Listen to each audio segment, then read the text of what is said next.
Located in southeastern Virginia's Tidewater region, rural Suffolk isn't actually a county. It's part of a city. The area was originally known as Nansemond County, with the city of Suffolk located in the middle. In the 1970s, the city began annexing parts of the county until it finally annexed all of Nansemond County.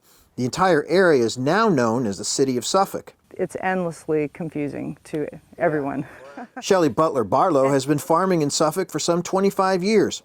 She and her husband primarily grow cotton, along with soybeans and feed corn. Their land has been a working farm since the 1700s.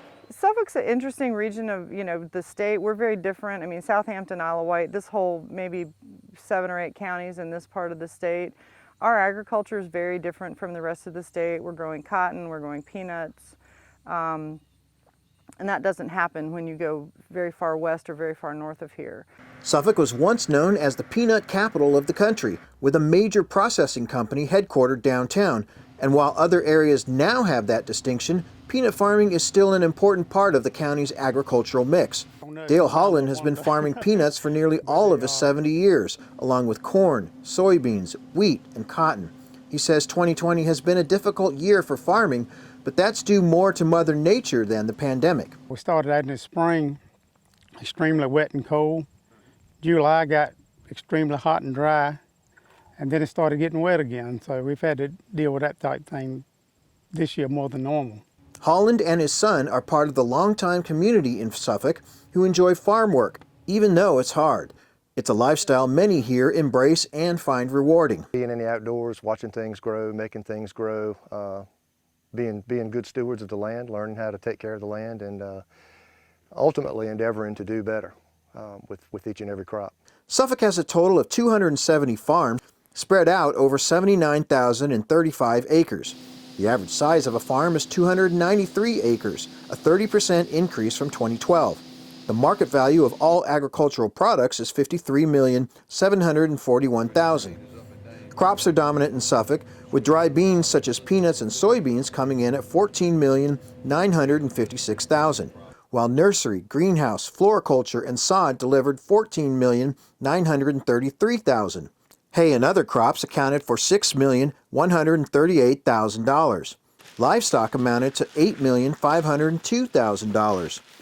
Poultry and eggs sold $6,742,000. Geographically, Suffolk is Virginia's largest city, although the population is much lower than those of other metro areas of the state.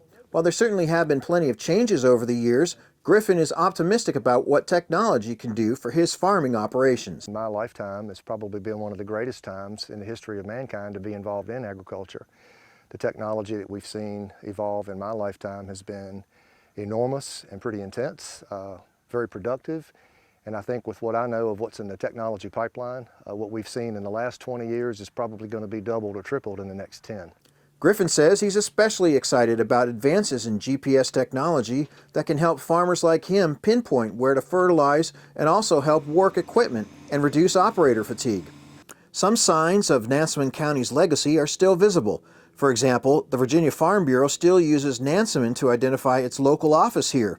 Richard Gwaltney is serving his second term as County Farm Bureau president when he's not looking after his small herd of cattle. There's some good neighbors out here.